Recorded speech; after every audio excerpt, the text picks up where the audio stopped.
Nakapag-taping na nga uli si Ricardo Cepeda sa FPJ Batang Quiapo serye ni Coco Martin. Nang tanungin si Ricardo, ikwinentong naka-one taping day na siya at ine-expect niyang magtutuloy-tuloy na yon. Sa ngayon, kailangan daw makaipon ni Ricardo dahil hindi pa naman daw tapos ang hearing niya para sa kanyang kaso dahil nagpiyansa lang siya para pansamantalang makalaya.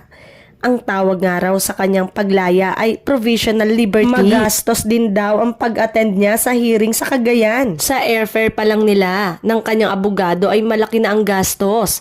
At every hearing din kasi ay kailangan niyang magbayad ng appearance fee ng kanyang legal counsel. Ang dasal nga ni Ricardo ay matapos na sana ang kanyang kaso.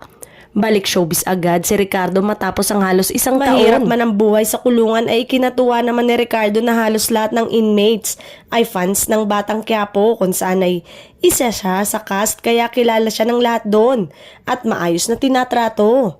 Bukod sa BQ ay may mga pelikula rin daw siyang nakatakdang gawin pero sa ngayon ay gusto raw muna niyang makasama at makabanding ang kanyang pamilya na halos isang taon na niyang hindi nakapiling.